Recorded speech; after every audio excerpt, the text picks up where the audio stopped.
सकाळपासून या ठिकाणी आलेल्या माझ्या भावा बहिणींनो, या व्यासपीठावर आदिवासी विकास विभागाचे सहाय्यक प्रकल्प अधिकारी हरिदास टिके आहेत. आता ज्यांनी आपल्या समोर भाषण केलं आणि जव्हारला जे नव्यानेच DFO म्हणून आले ते शेख साहेब आहेत. त्या आधी जे ज्यांनी बोलले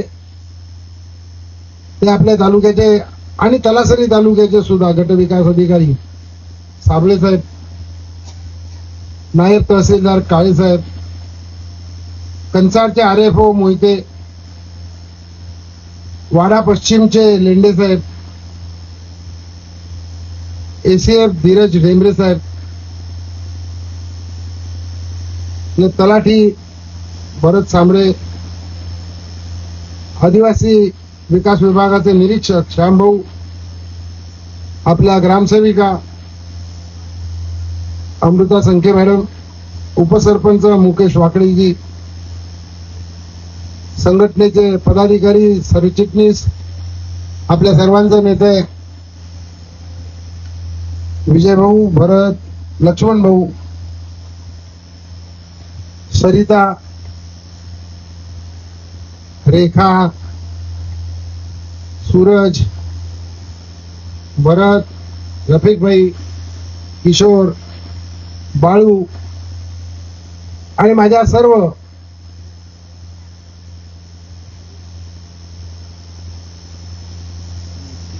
जास्त करून बहिणी इथे माझ्या समोर आहेत. काही भाऊ नंतर सगळे बसले.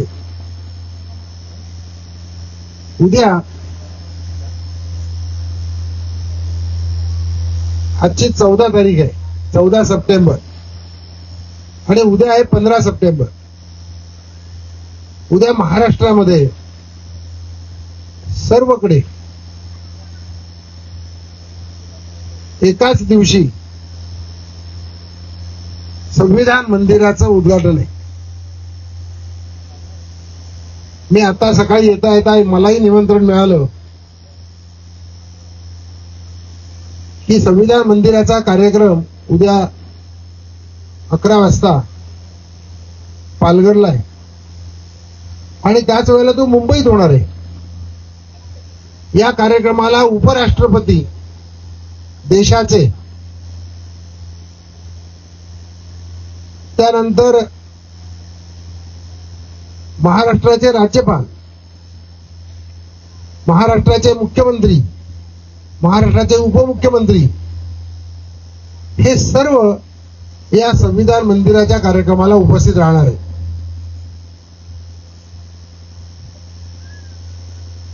लक्षात ठेवा, आज आपण संविधानाचा अमृत महोत्सव करतो.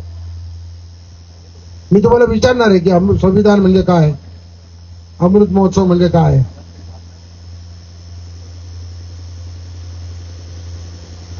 तो उद्या संविधान मंदिर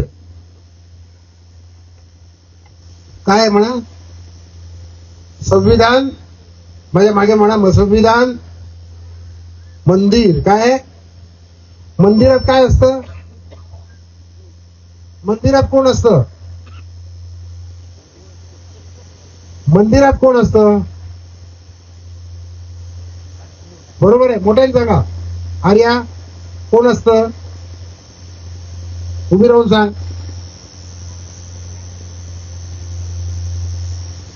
कोण असतो, देव असतो. नक्की फक्त देवाच असतो का, देवी असते का नाही, देवीचं पण मंदिर असतं का नाही, देवाचं पण मंदिर असतं, देवीचं पण असतं. आपले देव कोणते, वाघोबा, चेडोबा, हिरवा, हिमाय, कंसरी, आणखी काय, हे सगळे आपले देव आहेत. पण आपल्या देवाचं मंदिर आपल्यासारखं.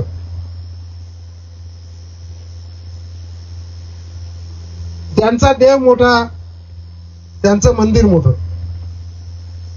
त्यांचा देव छोटा, मंदिर छोटं. आपल्या मंदिराला कधी दरवाजे नाहीत, खिडक्या नाहीत, भिंती आहेत का नाही, काही नाही. पण तरी पण आपल्या वाघोबाचं चेडोबाचं मंदिर झाडाखाली, वाघोबा चेडोबा झाडाखाली आहे का नाही? त्याला छप्पर लागतं का आपल्या देवाला? आपल्या देवाला छप्पर लागतं का सरिता? आपल्या देवाला छप्पर लागत नाही, काही लागत नाही. आपण त्याच्याकडे येऊ. उद्या हे संविधान मंदिर, माझ्या बरोबर जे इथे बसलेले आहेत सर्वजण, हे सर्व उपसरपंच निवडून आलेले. उपसरपंच निवडून आलेले आहेत आणि ग्रामसेविका या नेमलेल्या आहेत. म्हणजे मुकेश भाऊ,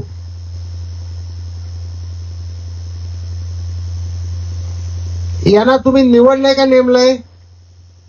मुकेश भाऊ ना, आता सरपंचाच्या जागी उपसरपंच आहे.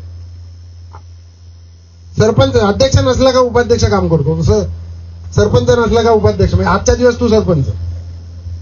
याला तुम्ही नेमलाय का निवडलाय? मोठ्याने सांगा, काय केलंय? नक्की सांगा, काय केलंय? निवडलंय. निवडायला काय करायला लागतं? निवडायला काय करायला लागतं? काय करायला लागतं? मतदान. बघा मी केलंय का जे आहे याने मतदान नाही केलं, बघा मी केलंय, बघ पुरावा आहे ना. म्हणजे तुम्ही याला निवडून दिलं आणि याला सरपंच केलं, उपसरपंच केलं, आणि तुम्हीच आपल्याकडे या ज्या अमृता मॅडम आहेत, मॅडम या ना, अमृता मॅडमने तुम्ही निवडून दिलं का? निवडून दिले का? नाही. यांना नेमलंय, यांची निवड झाली आहे आणि यांची नियुक्ती झाली आहे. माझं म्हणणं कळलं ना तुम्हाला? हे किती वर्षाकरता आहेत? किती वर्षाकरता? मोठ्याने सांगा, किती वर्षाकरता? या किती वर्षाकरता? इथे बदली होईपर्यंत इथे, पण नंतर त्या रिटायर्ड होईपर्यंत. बरोबर आहे ना मॅडम? रिटायर्ड होईपर्यंत. मी यानं का उभं केलं इथे? तर हे आहे तुमच्या गावचं सरकार. काय आहे? तुमच्या गावचं सरकार आहे का? कुठे आहे सरकार? हे बघा, तुमच्या गावचा सरपंच आणि तुमच्या ग्रामसेविका झालं तुमचं सरकार. कळलं तुम्हाला? कळलं का नाही? सर्वांना कळलं का? मग सरकार म्हणजे काय सांगा? कोण कोण? एक कोण निवडून देतो तो कोण? मोठ्याने सांगा, निवडून देतो तो कोण? आणि नेमला जातो तो कोण? हे म्हणून काय झालं? सरकार.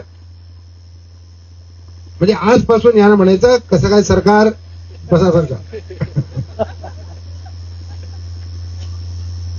हे सरकार ठरवलं ते संविधानाने ठरवलं.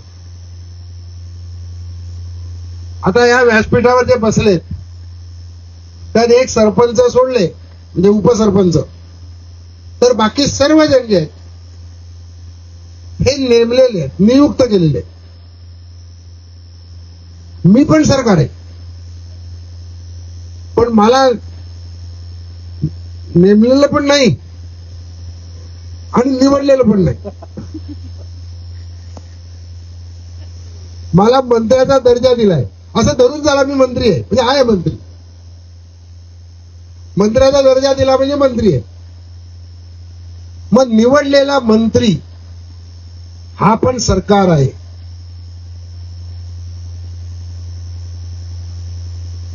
गावचा सरपंच हा सरकार, गावचा ग्रामसेवक, गावचे ग्रामसेविका हे सरकार तुमच्या तालुक्यामध्ये बघा, इथे साबळे साहेब आहे, साबळे साहेब हे तालुक्याचं सरकार आणि यांच्या बरोबर बसतात तालुक्याचे सभापती, हे दोघे मिळून झालं तालुक्याचं सरकार, बरोबर आहे सरकार. मग असं जिल्ह्यात गेलं की मुख्य कार्यकारी अधिकारी, जिल्हा परिषदेचा अध्यक्ष, राज्यात गेल्यावर कोण सांगा बरं, राज्याचा सरपंच कोण, पटकन सांगा, बायाने सांगा लवकर, राज्याचा सरपंच कोणाला म्हणतात, बरोबर बरोबर मोठ्याने सांगा, राज्याचा सरपंच कोण, मुख्यमंत्री. आणि देशाचा सरपंच कोण, देशाचा सरपंच कोण, पंतप्रधान. नाव माहितीये का काय ते, काय नाव आहे देशाच्या सरपंचाचं नाव काय, नरेंद्र मोदी, बरोबर आहे. सर्व टाळ्या, हुशार आहेत तुम्ही सगळ्या. हे सगळं जे आता मी तुम्हाला सांगतो हे ज्यात लिहिलंय त्याला म्हणायचं संविधान. माझा तुम्हाला प्रश्न असा आहे की उद्या संविधान मंदिराचं उद्घाटन आहे. माझ्या समोर प्रश्न असा आहे का संविधान मंदिराच्या उद्घाटनाला तर मला जायला लागेल. आता मंदिराच्या उद्घाटनाला जायचं तर आपण देवळात जाताना काय घेऊन जातो, काय घेऊन जातो, नारळ, बरोबर, आणखी हार, आणखी अगरबत्ती, आणखी केळी. हे कोणाला द्यायला, कोणाला द्यायला. मग उद्या मी त्या संविधान मंदिरात जाऊन कोणत्या देवाची पूजा करू, हा माझ्यासमोर प्रश्न.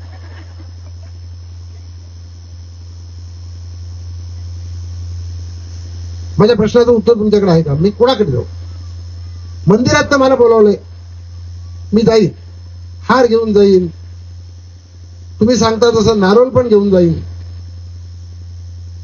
5 केली पण घेऊन जाईन. आपल्या गावदेव असतात तर एक कोंबडा पण नेला असता. आता संविधान मंदिरात कोण आहे मला काय माहित, म्हणजे मग मी त्याला नारळ नेऊ, हार नेऊ का कोंबडा नेऊ, सांगा. तो देव कोण आहे. संविधान मंदिरातला देव कोण.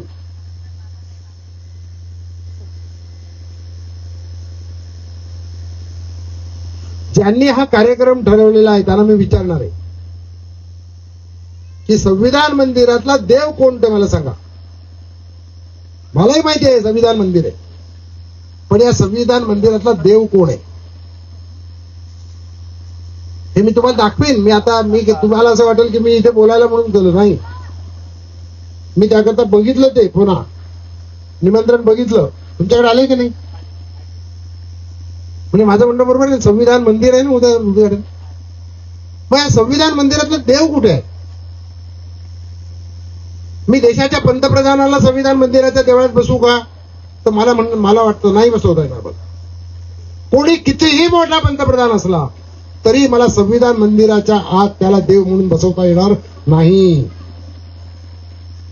मी राज्याच्या मुख्यमंत्र्याला संविधान मंदिराचा देव करू का, मला नाही करता येणार, कितीही मोठा मुख्यमंत्री असला तरी. मग हे संविधान मंदिरातला देव कोण आहे. माझ्या संविधानाने देव कुणाला मानलं. इंग्रजांची राजवट गेल्यानंतर जे माझं संविधान या देशाच्यासाठी लिहिलं ते कोणत्या देवासाठी लिहिलं. मी सगळ्याचा विचार केल्यानंतर मला लक्षात येतं की माझ्या संविधान मंदिरातला देव माझ्या समोर बसलेला आहे, तो माझा देव आहे संविधान.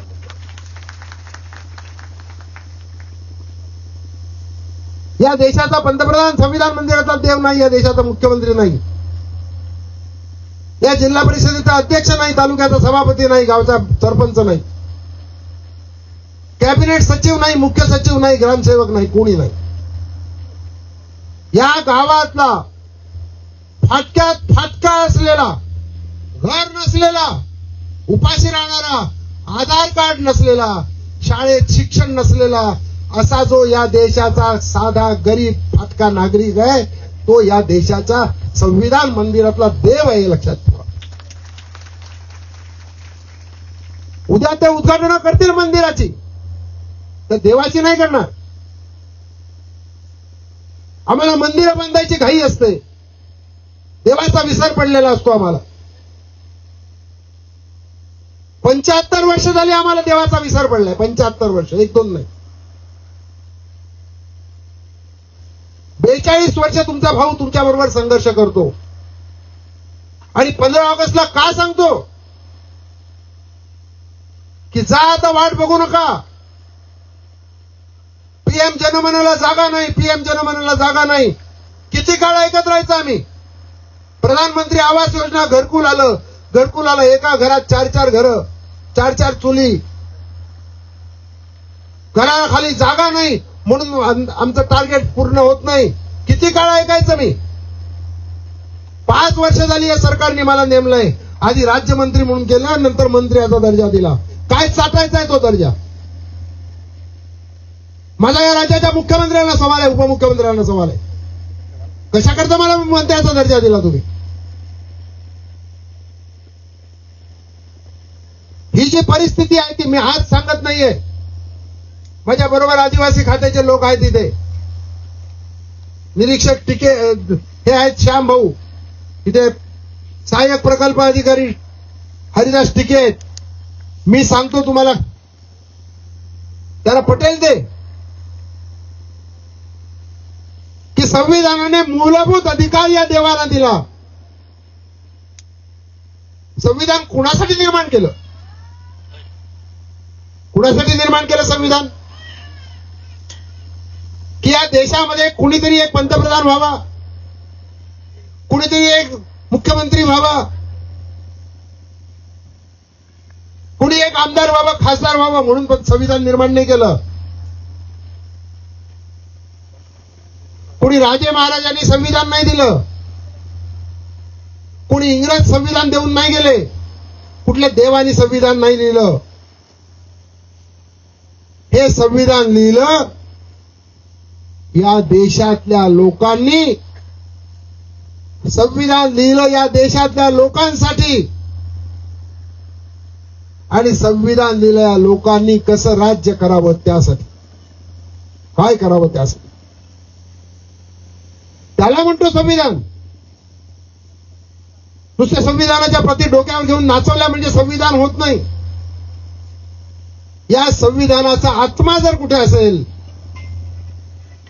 तुमचा माझ्या प्रत्येकाचं शरीर आहे,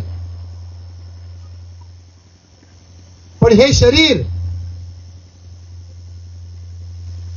आपल्या घरातले लोक सुद्धा, जवळचे, मुलगा मुलगी असेल तर बाप आई, बाप असेल तर मुलं घरात ठेवत नाही. शरीर घरात नाही ठेवत. काय सांगतात,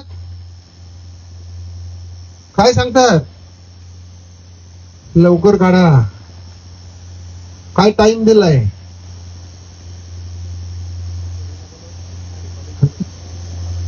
मग तेव्हा या शरीराला नाव राहत नाही. राहतो तो मुडदा, प्रेत.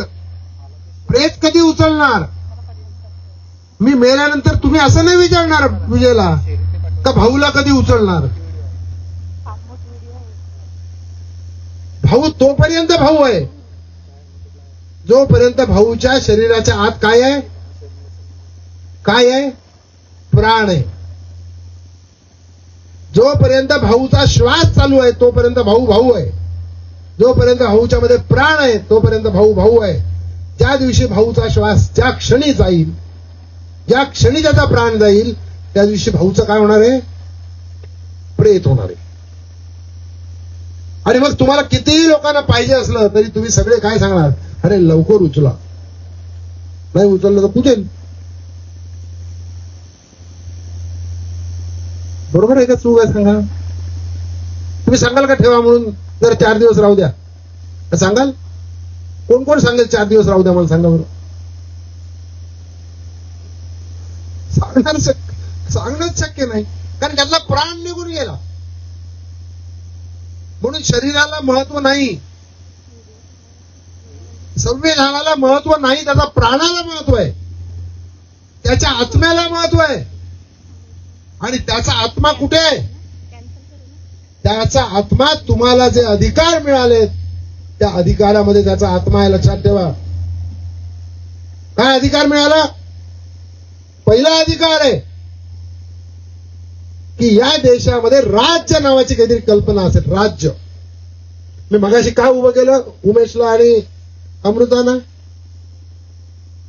कारण ते राज्य नावाची जी कल्पना आहे त्याचं गावातलं राज्य म्हणजे ते. त्या सरकार ही कल्पना संविधानाने दिली. इथे नियुक्त केलेले नेमलेले सगळेजण हे त्या सरकारचे भाग आहेत. आणि आम्हाला का नेमलं? मला का नेमलं मंत्री म्हणून? टीकेनं का दिलं सहाय्यक प्रकल्प अधिकारी म्हणून? शेख साहेबांना का दिलं डीएफओ म्हणून? साबळेंना का दिलं गटविकास अधिकारी म्हणून? तुमची सेवा करायला दिलंय. कशाकरता दिलंय? कशाकरता दिलंय आम्हाला? मला मंत्री का नेमलाय? कशासाठी? हारतुरी घ्यायला? अधिकार गाजवायला? नाही. तुमच्या प्रत्येकाची देवाची, संविधानानं ज्याला देव मानलं त्या देवाची सेवा करण्याकरता पुजारी म्हणून आम्ही आहोत. सगळे पुजारी. हे सगळे पुजारी बसलेले. काय सांगतो लक्षात आलं? आम्ही सगळे पुजारी आहोत. आम्हाला पूजा करायची आहे त्या देवाची ज्याला संविधान ज्याच्यासाठी लिहिलं. मी एक कल्पना दिली संघटनेला. माझी विजयला सांगणं आहे अजून ती कल्पना आणा. आणि आदेश इथे ये. आर्या तू इकडे ये. तुला ते आर्याकडे, आर्याकडे दे. ही 10वी शिकणारी पोरगी आहे.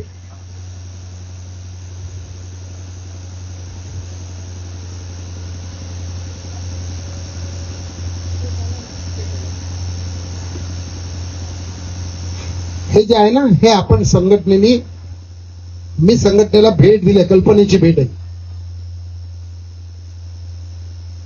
हा आहे राजदंड. काय आहे? मोठ्याने सांगा काय आहे? हा राजदंड. कसला राजा? हा राजाचा दंड आहे.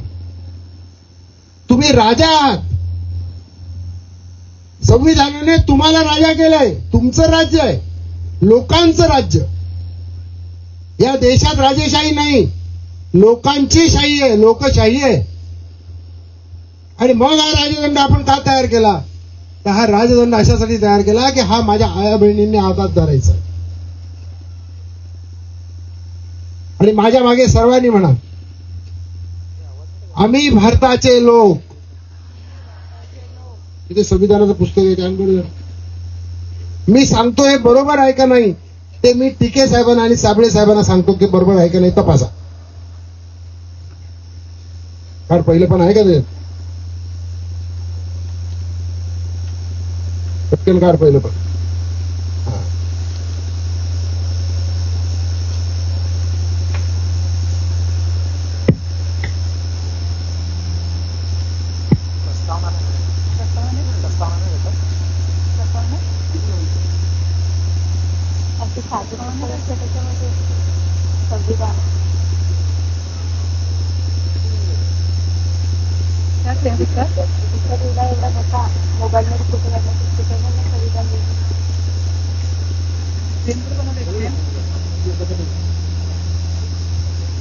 आता बघा मी सांगतो ते बरोबर आहे का नाही टीके साहेब सांगतील तुम्हाला. पहिलं वाक्य आहे, पहिलं वाक्य संविधानातलं पहिलं वाक्य, पहिलं पान. आम्ही भारताचे लोक आहोत का नाही? असं लिहिलं का नाही? म्हणा आम्ही भारताचे लोक. मध्ये संविधानात बरंच काय लिहिलंय. काय लिहिलंय? तर हा देश कसा असेल? लोकशाहीचा असेल, गणराज्य असेल, समाजवादी असेल, प्रजासत्ताक असेल, धर्मनिरपेक्ष असेल. हे स्वप्न लिहिलंय.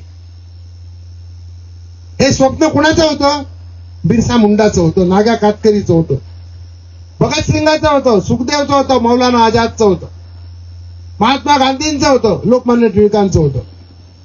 या देशाकरता जे जे लोक मेले त्यांचं स्वप्न होतं, ते स्वप्न इथे उतरवलं आणि शेवटी लिहिलंय की आम्ही हे संविधान आजच्या दिवशी अंगीकृत करून आम्हाला अर्पण करीत आहोत. बरोबर आहे की ना? मग त्याचं थोडक्यात म्हणा, आम्ही भारताचे लोक या देशाचे मालक आहोत, हेच संविधानात लिहिलं. पहिल्या पानात जे लिहिलंय ते हे लिहिलंय, याच्या पलीकडे नाही लिहिलं. मग या देशाचा मालक कोण? या देशाचे मालक कोण? मोठ्याने सांगा कोण? इथे बसलेले सुद्धा, टिके सुद्धा.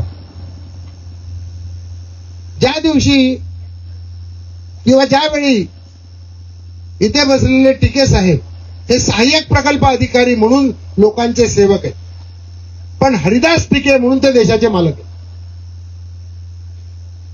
शेख साहेब DFO म्हणून तुमचे सेवक आहेत, पण शेख सैपान शेख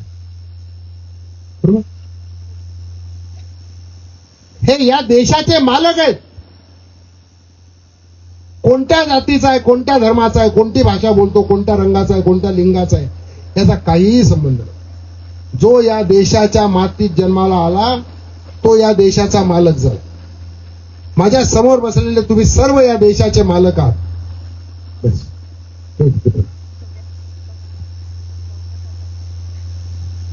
पुन्हा म्हणा, आम्ही भारताचे लोक, आम्ही भारताची माणसं, आम्ही भारतानी लोक, भारतानी मालक आहात. हा का नाही? हा का नाही? तुम्ही भारताची माणसं या देशाचे मालक आहात का नाही? आहा का नाही? संविधान म्हणजे बाकी काहीही नाही. या देशाचे मालक आम्ही आहोत हे तुमच्या छातीवर लिहून घेऊन जा आजपासून. ज्या दिवशी तुम्ही हे लिहाल आणि माझ्या देशातले 140 लोक ज्या दिवशी हे म्हणायला लागते, 140 कोटी लोक, की आम्ही या देशाचे मालक आहोत, पंतप्रधान आमचा मालक नाही, मुख्यमंत्री आमचा मालक नाही, कोणताही नोकर आमचा मालक नाही, कलेक्टर आमचा नोकर नाही, आम्ही या देशाचे मालक आहोत, त्या दिवशी माझा देश खरा स्वतंत्र होईल. लक्षात घ्या. आज माझा देश स्वतंत्र होईल. आज आम्ही सगळ्यांचे गुलाम आहोत, सगळ्यांचे. आम्ही सगळ्यांना साहेब केलं. आम्ही सरपंचालाही साहेब केलं, ग्रामसेवकालाही साहेब केलं, BDOलाही साहेब केलं, कलेक्टरलाही साहेब केलं, मामलेदारालाही साहेब केलं, मुख्यमंत्र्यालाही साहेब केलं, पंतप्रधानालाही साहेब केलं. त्यांना साहेब आम्ही केलं म्हणून आपण गुलाम झालो. आजपासून तुम्ही मालकी सांगायला लागा की आम्ही मालक आहोत. तुम्ही मालक व्हाल. या देशातल्या मालकाला 75 वर्ष झाली, घराखालची जागा नाही. कोणाची जागा आहे? संघटनेने झगडून 2 फेब्रुवारीचा GR संघटनेने झगडून महाराष्ट्रामध्ये काढायला लावलाय. असा दिसा नाही आला.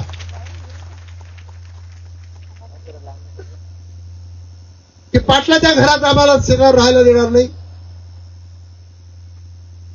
गुरचरण जागेवर आम्ही राहायचं नाही. पण राहायचं कुठे या देशाच्या मालकाने? आणि देवेंद्र फडणवीसांना ठणकावून सांगितलं होतं 30 जानेवारीला की जर हा निर्णय नाही घेतला तर संघटनेला आपली शस्त्र बाहेर काढावी लागतील. 2 फेब्रुवारीला निर्णय आला. 2 फेब्रुवारी.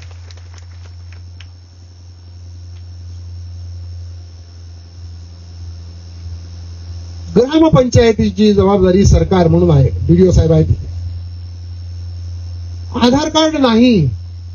मी जिथे जिथे जातो बहुतेक ठिकाणी जवार प्रकल्पामध्ये टिके हे माझ्या बरोबर आलेले. बहुतेक ठिकाणी, जवळपास सर्वच ठिकाणी, जवळपास सर्व ठिकाणी. वाड्यात असेल तर शांभाऊ माझे बहुतेक ठिकाणी आले. कुठेही गेलं, कुणाला विचारलं काय रे बाबा आधार कार्ड आहे का? नाही. मग माझ्या बाजूला BDO, तहसीलदार जे कोणी असतील, प्रांत, ते सांगणार भाऊ 8 दिवसात काढून देतो. आणि 8 दिवसात मिळतो त्याचं रेशन आपलं आधार कार्ड. माझ्या समोर असंच निर्णया ठिकाणी गेल्यानंतर की आधार कार्ड नाही असे 25,000 लोक फक्त पालघर जिल्ह्यात आहेत. साबळे साहेब बरोबर आहे ना? 25,670 बरोबर आकडा सांगायचा. या देशाचे मालक संविधानाला 75 वर्ष होत असताना 25,000 लोकांना, या देशातल्या फक्त पालघर जिल्ह्यातल्या लोकांना आधार कार्ड नाही. या देशाला स्वतंत्र म्हणायचं का? आमदार आले, खासदार आले, मंत्री आले, मुख्यमंत्री आले, त्यांनी निर्णय योजना आणल्या. आता तुमच्याकडे योजना दूत पण आले. आता ग्रामपंचायतीला लोकच लोक, काही कमतरता नाही तुमच्याकडे. योजना कमी, दूध जास्त, पैसा कमी, दूध जास्त. भाकर तुकडा फेकायची सवय झाली राज्यकर्त्यांना. हक्काचं द्या, माझ्या संघटनेचं मागणं आहे. आमच्या हक्काचं द्या, आम्हाला भीक नको. आम्हाला महिन्याला 1,500 का देता? रोजगार हमीचे 16 कोटी रुपये तुम्ही जिल्ह्यामध्ये घाम गाळले, त्याच्या आमच्या आया बहिणींना देत नाही. 16 कोटी तुमच्या खात्याचे सुद्धा पैसे असतील त्याच्यामध्ये. की 16 कोटी घाम गाळते जी बाई, त्या बाईला मजुरीचे द्यायला पैसे नाहीत. आणि लाडक्या बहिणीच्या योजना काढता आणि 1,500 रुपये देता, भीक तुकडा देता. माझं तुम्हाला एक सांगणं आहे, संविधानाच्या अमृत महोत्सवामध्ये महात्मा गांधींचा आदर्श घेऊन आपण चाललो. महात्मा गांधींचं तत्व होतं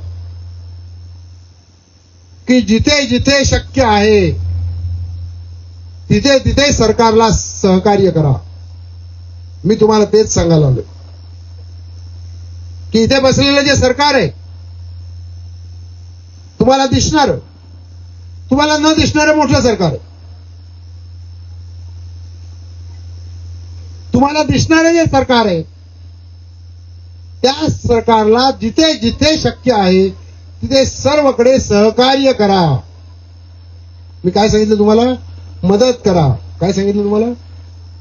त्या सरकारला काय करा? मदत करा. जिथे शक्य आहे तिथे सर्वकडे ग्रामसेविकांना मदत करा. तिथे सरपंचाला मदत करा, ते बीडीओना मदत करा. अंगणवाडीत मुलं जात नसतील, जायला मदत करा. शाळात आहेत, मूलभूत अधिकार आम्हाला शिक्षणाचा दिला. मूलभूत अधिकार संविधानाने दिला. 17 वर्षाची मुलगी, तिचं नाव पायल, 10वीला 80% पेक्षा जास्त मार्क मिळवले आणि 11वी सायन्सला गेली. माझ्या देशाचं सरकार 11,000 कोटी रुपये आदिवासींच्या विकासाकरता खर्च करतंय. माझं सरकार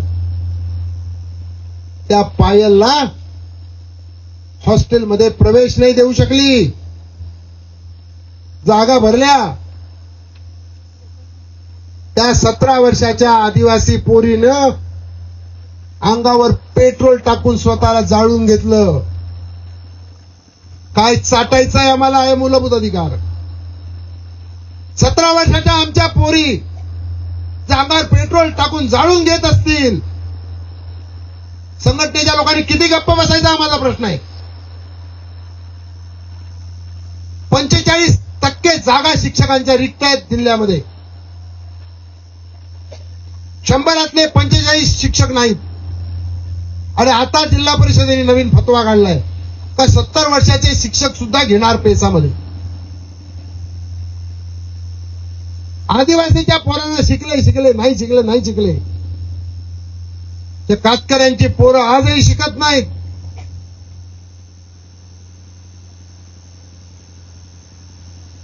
वारल्यांची मुलं सुद्धा आजही शिकत नाहीत. आपली मुलं शिक्षणाशिवाय आहेत.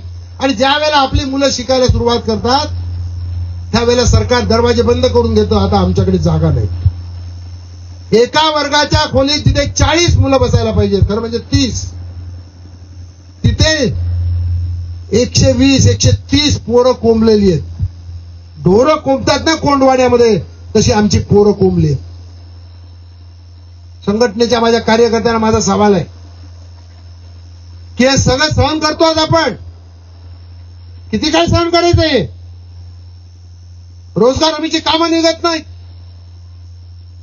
आता सीझन आला, शेठ लोक तुमच्या गावात फिरतील, भिवंडीचे येतील, पनवेलचे येतील, बयाना द्यायला येतील. तुम्ही पण शेठची वाट बघत असाल का शेठ कधी येतो ना बयाना कधी देतो, आणि सकाळ दुपार संध्याकाळ मी दारू कधी पितो.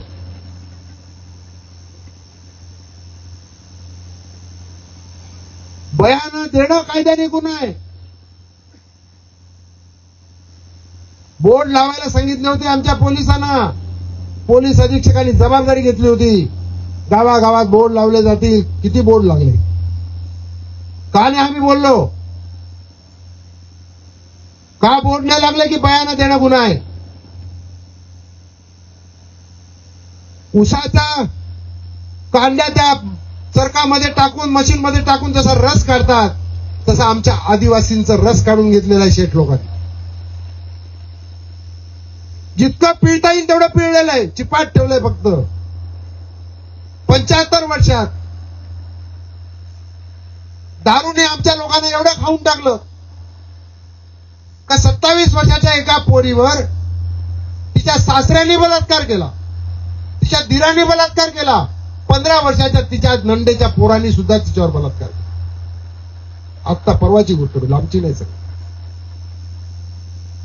आपण जनावर आहोत का माणसं आहोत? मला सांगा, मोठ्याने सांगा. जनावर आहोत का आपण? मोठ्याने सांगा, जनावर आहोत का आपण?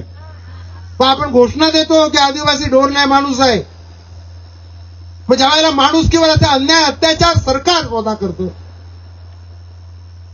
आम्हाला मूलभूत अधिकार देऊन सुद्धा आमच्यापर्यंत पोहोचवत नाही, तेव्हा आम्ही हात बांधून गप्प का बसतो संघटना म्हणून? महात्मा गांधींनी सांगितलं होतं शक्य तिथे सहकार्य करा या सरकारला. गेले 42 वर्ष या सरकारला, कोणाचंही सरकार असेल, प्रत्येक ठिकाणी संघटनेने जिथे जिथे शक्य तिथे तिथे सहकार्य केले.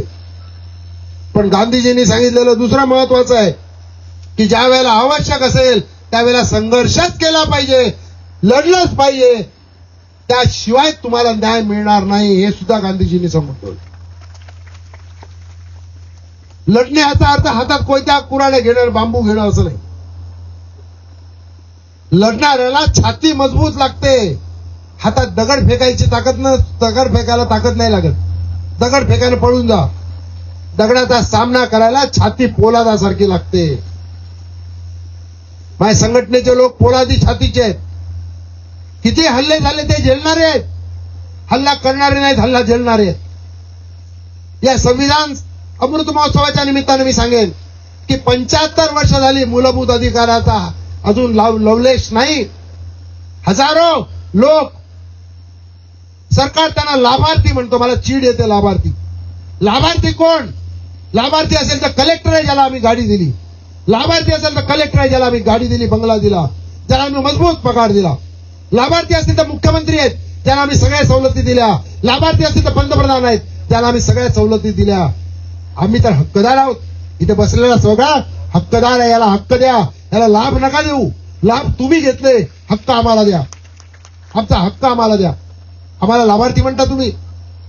संघटनेच्या माणसांनी आता जर चिडून उठलं नाही तर मी तुम्हाला सांगतो, या देशाच्या स्वातंत्र्याला आणि संविधानाला 100 वर्ष होतील तरी सरकार नावाची यंत्रणा तुम्हाला हक्क देणार नाही. याच्यावर माझं पूर्ण 100% माझी खात्री झाली. मी मंत्री म्हणून जबाबदारीने सांगतो. मी कितीही आढावा घेतले, किती, तरी आमची यंत्रणा तुमच्यापर्यंत पोहोचणार नाही, कारण आमच्या संवेदना बोथट झालेल्या आहेत. आम्हाला तुम्ही जाब विचारत नाही. मी बाळूचं आणि सर्वांचं स्वागत करीन, अभिनंदन करीन. वाडा तालुक्यामध्ये मला असं वाटतं 8 ठिकाणी 13 ठिकाणी तुम्ही हक्क घेतला. मला तुमचं अभिनंदन करायचं. सगळ्या संघटनेने तुमचं अनुकरण केलं पाहिजे की आता हक्क हिसकावून घ्या. हक्क हिसकावून घ्या. तुम्ही मालक आहात. तुमच्या सेवेकरता तुम्ही आम्हाला बसवलंय. प्रत्येक हक्क, शिक्षणाचा हक्क, रोजगाराचा हक्क, गावठणाचा हक्क, हे जे जे काही आहेत हे सगळे हक्क हिसकावून घेऊन आपल्या पिढीला. जेव्हा मी संघटना सुरू केली तुमच्यापैकी बहुतेकांचे आई वडील संघटनेत होते. आता तुम्ही आहात. कमीत कमी येणाऱ्या या आर्यासारख्याच्या पिढीला आपल्याला काहीतरी चांगलं देऊन गेलं पाहिजे. नाहीतर आपण जाणार आहोत सगळे. या पिढीला आपल्याला काही चांगलं देऊन जायचं असेल तर संघर्षाचा वारसा द्यावा लागेल. संविधानाने जे सांगितलं, संघटना करायचा अधिकार तुम्हाला दिला, आपण केला. संविधान आहे, कोणाची मेहरबानी नाही. संविधान आहे म्हणून संघटना बनवली.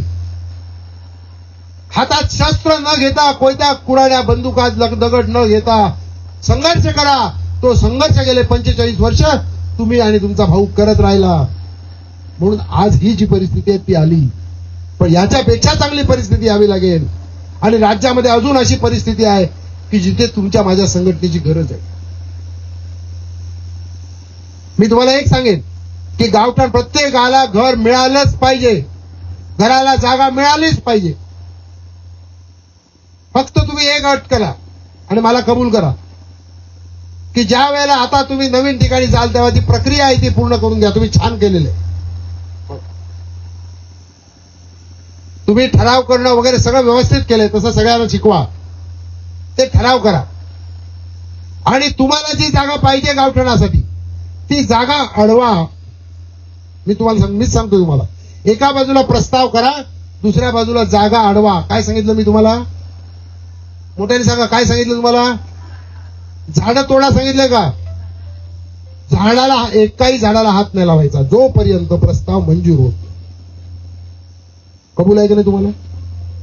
एकाही झाडाला, ते ऐनाचं असो नाही तर खैराचं असो नाही तर करवंदीची जाळी असो, जोपर्यंत प्रस्ताव मंजूर होत नाही तोपर्यंत झाडाला हात नका लावू. पण तुमचे गावठणाची जागा अडवा. तुमच्या घराची जागा आखून घ्या. घराची जागा आखायला काय झाडाची अडचण आहे का? झाडाची अडचण आहे का? तुमच्या घराच्या आजूबाजूला 2-4 झाडं राहिली तर काय बिघडणार आहे का नाही? काय बिघडणार आहे? घराच्या आजूबाजूला 2 झाडं राहिली तर काय बिघडणार आहे का? सगळ्याच्या सगळं झाड माझ्या डोक्यासारखं बोडकं करायची गरज आहे का? बोडकं करायची गरज आहे का? थोडं चांगलं राहू दे नाही. झाडं आपण लावणारे लोक आहोत.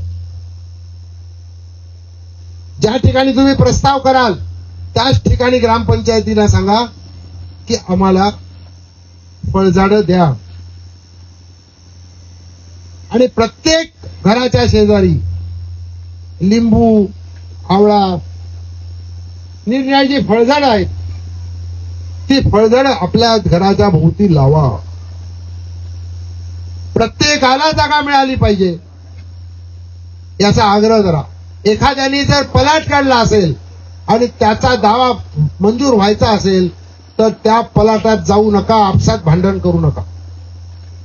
कोणत्याही बिगर आदिवासीला, जो आदिवासी नाही त्याला दावा केल्याशिवाय जंगलवर येताच येत नाही. त्याच्या वन विभागाला पंचनामा करायला सांगा. त्याला 3 पिढ्यांचा पुरावा दिल्याशिवाय ती जागा त्याच्या नावे होतच नाही. हे लक्षात घ्या. कुणी असेल तरी हा कायदा फक्त आणि फक्त आदिवासींसाठी आणि जंगलात 3 पिढ्यापासून राहणारे 75 वर्ष राहणाऱ्यांसाठी आहे. बाकीच्यांसाठी नाही. त्यांना पाहिजे असेल सरकारकडे जावं आणि करून घ्यावं. आपलं काही म्हणणं नाही. आज जो कायदा आहे त्या कायद्याची अंमलबजावणी करायला पाहिजे. तुमच्या गावामध्ये तुम्ही हर घर जल फुटाफुटावरचे पाईप उघडून टाकलेत. शांत बसू नका. तुमच्या ग्रामपंचायतीचे सरपंच हे पाणी पुरवठा आणि आरोग्य समितीचे, स्वच्छता समितीचे अध्यक्ष आहेत. तुमच्या गावचे ग्रामसेवक हे त्या कमिटीचे सचिव आहेत. आतापर्यंत लक्षात असं आलं की त्या ठेकेदारांनी सरपंच आणि ग्रामसेवकाला विचारलंच नाही आणि परस्पर सगळं काम केलेलं आहे. कोणी किती पैसे खाल्ले हा आपला प्रश्न नाही. माझं त्याही वेळेला सांगणं होतं, आजही आहे, ज्याला जितकं खायचं तेवढं खा, ते पाण्याच्या योजनेमध्ये तुम्हाला खायला दिलेलं आहे.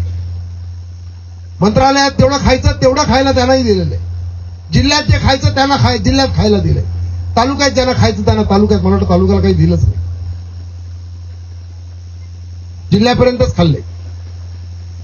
आपल्याला पाणी मिळालं पाहिजे, बरोबर आहे का चूक आहे? प्रत्येकीच्या घरात नळाला पाणी आलं पाहिजे का नको? हात वर करा, यायला पाहिजे का नको? मग त्यासाठीची लढाई चालूच ठेवायची आहे. 3 फूट पाईप काढले गेलेत का नाही बघा. जे जे त्यावेळेला सांगितलं ते सगळं, हे पाण्यासाठी 3,60,000 कोटी रुपये सरकारचे खर्च झाले. फुकट पाणी येणार नाहीये, आपलेच पैसे गेलेले आहेत. ते आपल्या प्रत्येकीच्या घरात नळाला पाणी आलं पाहिजे. इथे या गावठणात सुद्धा घरात नळाला पाणी यायला पाहिजे, याचा आग्रह धरायचा आहे. प्रत्येकीच्या घरात नळाने पाणी आलं पाहिजे. माझं तुम्हाला आया बहिणीला एवढंच सांगलंय, संघटनेच्या कार्यकर्त्यांना सांगलंय, कळकळीच आहे की मी जे बोललो फार जबाबदारीने बोललोय.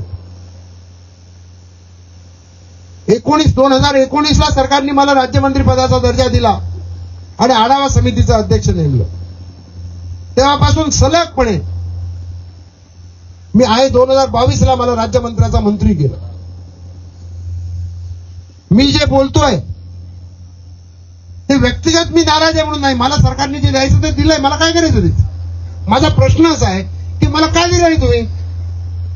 मी तर मागितलेलं नव्हतं आणि आजही माझं काढून घेतलं, तुम्ही तुम्हाला सांगायला येणार नाही मला द्या म्हणून.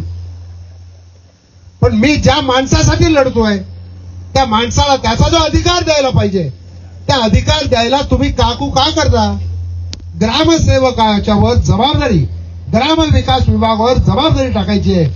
ते आधार कार्ड, जातीचा दाखला, वन हक्क, घराखालच्या जागा, वन दावे, हे सर्व दावे करण्याचे अधिकार, मंजूर करण्याचे नाही, दावे करण्याचे अधिकार ग्रामपंचायतला पाहिजेत. कर्तव्य पाहिजे ग्रामपंचायतीचं. आता पत्रकं निघाली, परिपत्रकं निघाली, काहीच नाही केलं असं म्हणत नाही. तशी परिपत्रकं निघाली आहेत, आयुक्तांना जबाबदार धरणारी परिपत्रकं पण त्याच्यावर विवेक पंडितचं समाधान नाही, त्याच्यावर संघटनेचं समाधान नाही, त्याच्यावर तुमच्या भाऊचं समाधान नाही. आपल्याला काय पाहिजे तर ग्रामसेवकाला राज्यभर ग्राम विकास विभागाला ही कर्तव्य नेमून द्या, GRने कर्तव्य नेमून द्या, ही आपली मागणी आहे. त्या मागणीकरता जेव्हा तुम्ही लढाल तेव्हा तुमच्या बरोबर तुमच्या खांद्याला खांदा लावून लढायला मंत्री असलो तरी सुद्धा भाऊ तयार आहे. जिंदाबाद.